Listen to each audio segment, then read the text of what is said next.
Halo semua, pada video ini kita akan membahas ilmu cocokologi, eksegesis, dan eisegesis. Oke, kita mulai aja ya.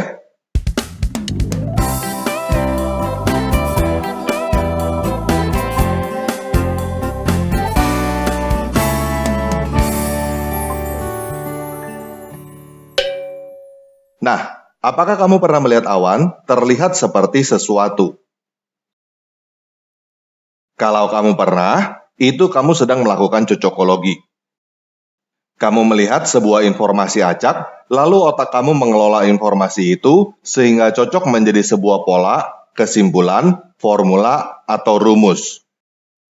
Hal ini sudah dilakukan oleh manusia sejak zaman dahulu. Kita bisa melihat contohnya pada rasi bintang. Bahkan, hampir semua ilmu pengetahuan kita kembangkan dengan cara cocokologi, mulai dari tahayul, agama, sains, bisnis, dan lain sebagainya. Kita melihat sebuah fenomena, lalu kita coba mencocokkannya dengan berbagai hal, sehingga menjadi kesimpulan, pola, formula, atau rumus untuk mempermudahkan kita dalam hal memahami. Setelah itu, kita gunakan kesimpulan, pola, formula, atau rumus tersebut untuk membuat sesuatu atau memprediksi masa depan. Di dalam dunia agama, hal ini bisa dikatakan tafsir. Teman-teman yang belajar teologi mengenal eksegesis dan eisegesis. Eksegesis adalah ketika kita melihat sebuah data dan kita coba mengambil kesimpulan yang keluar dari data tersebut. Sedangkan eisegesis adalah ketika kita mempunyai kesimpulan, kemudian kita menerapkan kesimpulan kita pada data yang ada. Nah, ada yang berkata bahwa ketika kita menafsirkan kitab suci, yang seharusnya kita lakukan adalah eksegesis, bukan eisegesis. Tetapi, kenyataannya, kita tidak mungkin melakukan eksegesis tanpa eisegesis. Karena kita tumbuh dengan diajarkan berbagai hal oleh orang tua, guru, dan lingkungan kita. Kita sudah punya sudut pandang atau nilai yang tertanam pada kita ketika kita mulai membaca sebuah data atau membaca kitab suci. Jadi, yang benar adalah eksegesis dan eisegesis adalah proses simultan dalam upaya kita untuk memahami sesuatu, atau yang biasa kita sebut dengan proses belajar. Bahkan, hal inilah yang diterapkan dalam teknologi modern yang disebut AI, Artificial Intelligence atau kecerdasan buatan. AI menggunakan proses yang disebut machine learning, di mana sebuah software didesain untuk belajar dari data yang diberikan, lalu mengambil kesimpulan dan membuat prediksi. Jadi, salah satu teknologi tercanggih saat ini adalah kita membuat mesin yang melakukan cocokologi. Saat ini, mesin cocokologi sudah diterapkan untuk banyak hal, seperti face recognition atau mengenali wajah, catur, dan lain sebagainya. Jadi, cocokologi bukanlah sesuatu yang harus ditinggalkan atau tidak digunakan, karena cocokologi adalah bagian dari proses belajar. Bahkan, jika kita tidak mampu melakukan cocokologi, berarti ada sesuatu yang salah di dalam diri kita. Jika kita tidak mampu melakukan cocokologi, berarti kita tidak mampu belajar, dalam kurung bodoh. Oleh sebab itu, yang seharusnya kita lakukan adalah menguasai ilmu cocokologi, supaya kesimpulan kita beneran cocok dengan realita, bukan memaksakan kesimpulan kita supaya kelihatannya benar, atau yang disebut juga dengan bias. Nah, bias ini ada banyak macam dan disebabkan karena banyak hal. Yang paling jelas adalah karena kita berhenti proses cocokologi, atau bisa dikatakan karena kita berhenti belajar. Kita mengambil kesimpulan terlalu cepat dan menjadikan kesimpulan itu permanen. Sebagai contoh, ada seorang lelaki bernama A yang berkenalan dengan seorang perempuan. Setelah beberapa lama dia berkenalan dengan perempuan itu, dia mendapati bahwa perempuan itu mata duitan.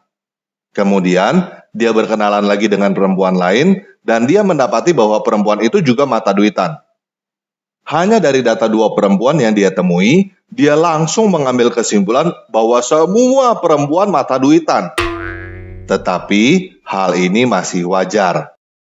Yang tidak wajar adalah jika dia menjadikan kesimpulan itu permanen, dan dia menutup diri pada data baru. Di dalam bahasa Arab, sebenarnya menutup diri seperti inilah yang disebut kafir. Jadi, yang tidak wajar adalah jika si A mengira bahwa kesimpulannya itu adalah kebenaran yang tidak mungkin salah, dan dia kafir terhadap data baru. Apa yang terjadi ketika si A bertemu dengan perempuan ketiga? Dia mempunyai praduga atau melakukan eisegesis bahwa perempuan ketiga ini pasti mata duitan juga. Hal ini masih wajar karena si A belajar dari pengalaman.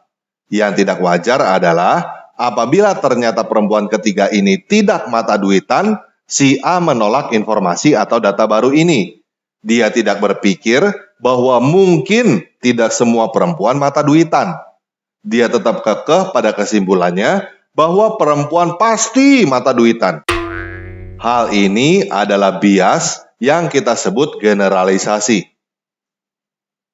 Nah, yang lebih parah adalah orang lain yang kita sebut si B. Si B ini tidak pernah bertemu dengan perempuan. Dia mendengar rumus ngawur yang dibuat si A, yaitu semua perempuan pasti mata duitan. Lalu, si B ini percaya buta kepada si A dan dia menganggap perkataan si A adalah kebenaran mutlak. Si B adalah korban dari kebodohan si A dan kebodohannya sendiri. Berapa banyak orang yang membenci orang Yahudi, orang Barat, orang China, orang kafir, dan lain sebagainya hanya karena ada bisikan yang berkata bahwa mereka adalah orang jahat? Benarkah mereka adalah orang jahat?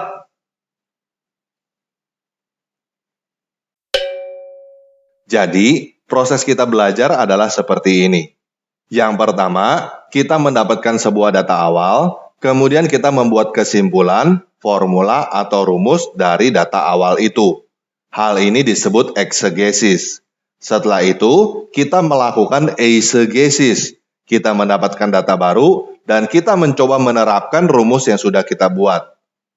Ketika kita menerapkan rumus yang sudah kita buat, kita memeriksa apakah rumus kita cocok dengan data baru. Jika ternyata rumus itu tidak cocok dengan data baru, seharusnya kita mengkoreksi rumus kita. Kita melakukan eksegesis lagi, supaya rumus kita cocok dengan data baru dan data lama. Sampai kapan seharusnya kita melakukan eksegesis dan eisegesis secara simultan? Seharusnya selama kita hidup, supaya semakin lama rumus yang kita buat semakin mendekati realita. Nah, yang menjadi masalah adalah orang-orang yang tidak mau mengkoreksi rumusnya. Dia menganggap bahwa dirinya tidak mungkin salah, atau dia terlalu gengsi untuk mengakui bahwa dirinya salah. Sehingga dia memperlakukan rumus yang dibuatnya itu sebagai kebenaran mutlak. Dia menolak data baru yang bertentangan dengan rumus yang dia buat itu. Apa dampaknya di dalam kehidupan kita? Dampaknya adalah kita membuat keputusan yang keliru atau bisa dikatakan membuat kita berjalan di dalam kesesatan. Contohnya jika kita mau membuat sebuah produk. Kita bertanya kepada calon pelanggan suka warna apa. Kebetulan kita bertanya kepada dua calon pelanggan yang berkata suka warna kuning. Setelah itu, kita langsung mengambil kesimpulan bahwa semua orang suka warna kuning. Kita produksi massal sebuah produk yang berwarna kuning semua. Dan ternyata, produk itu tidak dibeli oleh semua orang seperti yang diharapkan. Setelah produk itu tidak laku, baru kita cari tahu penyebabnya. Kita survei ulang, bertanya kepada 100 calon pelanggan. Ternyata dari 100 orang, cuma 10 yang suka kuning. Ternyata 2 orang pertama yang ditanya suka kuning itu hanya kebetulan. Jadi, karena kita terlalu cepat mengambil kesimpulan, dan kita menganggap kesimpulan kita itu pasti benar, tidak mungkin salah, kita bisa mengalami kerugian yang fatal. Ini yang menjadi masalah di dalam agama, di mana orang diajarkan untuk percaya buta. Pasti benar, tidak boleh dipertanyakan. Misalnya ada si C yang beragama X. Dia diberitahukan dari kecil bahwa nabinya adalah orang yang paling baik di seluruh dunia. Pada suatu saat, si C mendapatkan informasi bahwa nabinya itu adalah nabi palsu. Dia merampok, membunuh, dan memperkosa. Mendengar hal ini, si C pasti akan berusaha membantah informasi yang dia dapatkan. Dan hal ini adalah hal yang wajar. Tetapi mungkin juga si C mengabaikan informasi yang dia dapatkan itu. Dia tidak mau tahu apakah informasi itu benar atau salah. Jika informasi itu memang adalah informasi yang keliru, maka tidak ada masalah. Tetapi bagaimana jika informasi tersebut ternyata benar? Ternyata nabinya si C memang adalah perampok, pembunuh, dan pemerkosa. Jika informasi itu benar, maka si C akan menjadi agen penipu. Dia berkata bahwa nabinya adalah orang yang paling baik di seluruh dunia, padahal nabinya itu merampok, membunuh, dan memperkosa.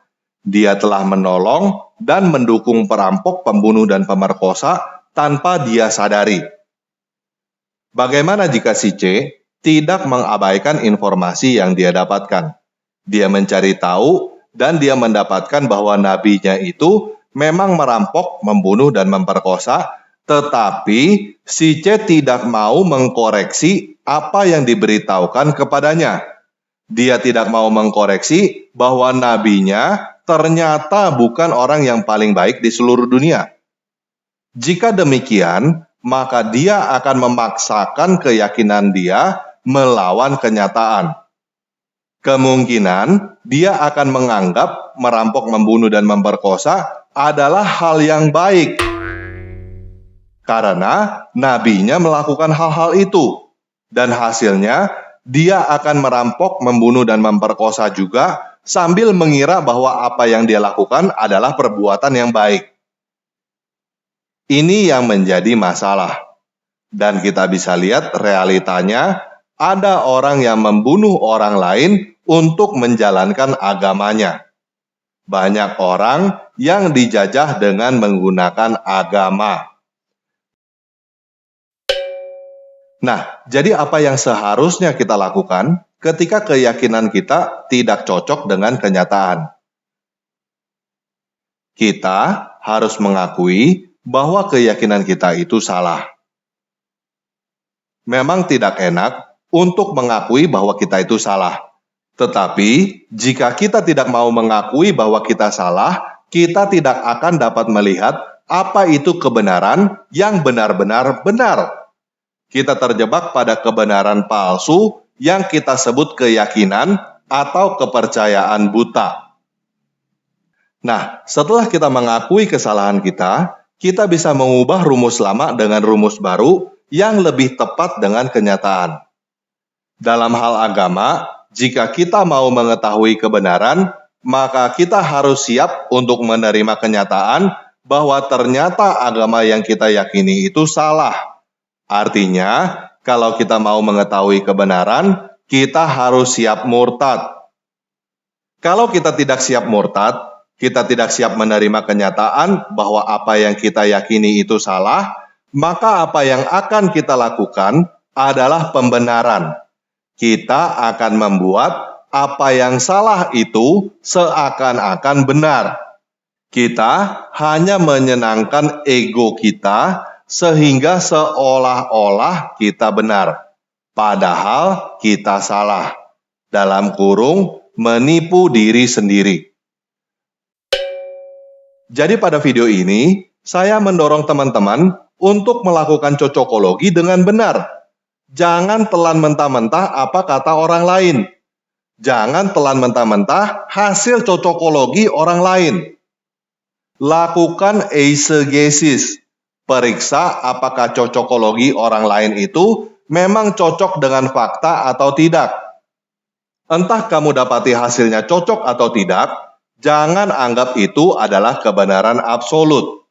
Beri ruang bahwa itu ada kemungkinan salah. Jika salah, jika kamu mendapatkan bahwa hasil cocokologi tidak sesuai dengan data, fakta, dan informasi yang ada, periksa apakah data tersebut adalah data yang valid. Tetapi, jangan buang data hanya karena data tersebut tidak cocok dengan keinginan kamu. Setelah itu, lakukan eksegesis, buat kesimpulan cocokologi yang baru. Setelah itu, lakukan eisegesis lagi. Periksa lagi apakah kesimpulan yang baru itu cocok dengan data yang ada. Jika tidak, lakukan eksegesis lagi. Lakukan eisegesis dan eksegesis berulang kali. Semakin kamu lakukan eisegesis dan eksegesis berulang, hasil cocokologi kamu akan semakin mendekati kebenaran. Gak perlu takut malu atau diomongin orang. Gak perlu takut nanti kamu menjadi kafir, ateis, atau apapun. Karena semua itu bagian dari proses belajar. Thomas Alva Edison melakukan 9.955 kali cocokologi. 9.955 kali proses eksegesis dan eisegesis. 9.955 kali mengakui bahwa apa yang dia lakukan adalah salah. Baru akhirnya hasil cocokologinya benar-benar cocok. Benar-benar bisa bercahaya menerangi kegelapan yang kita sebut dengan lampu. Oke, sekian video kali ini. Yesus Kristus penguasa saya mengasihi kamu.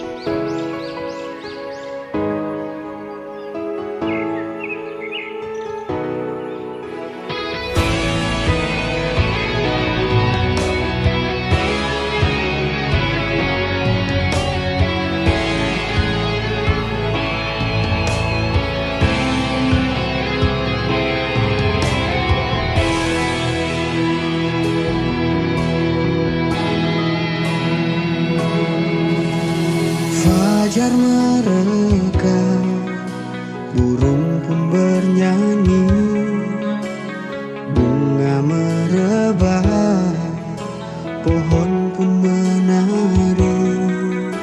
Alangkah indahnya hidup bersamamu, tangan lembutmu menuntun langkah hidupku.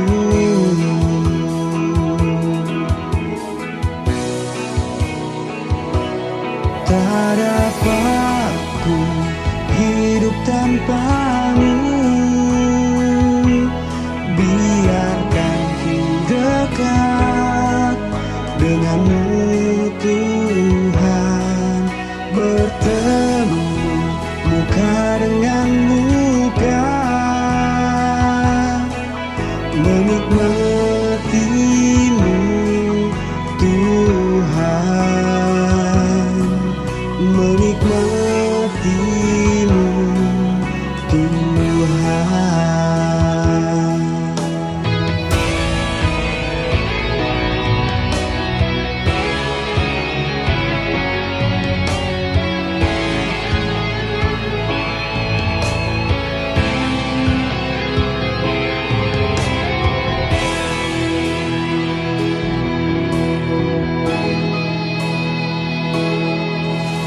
Di manakah ku bila kau tak di sisiku? Bagaimana ku dapat bertemu mentari? Kasih setiamu menyegarkan jiwaku, firman-Mu Tuhan terangi jalan hidupku.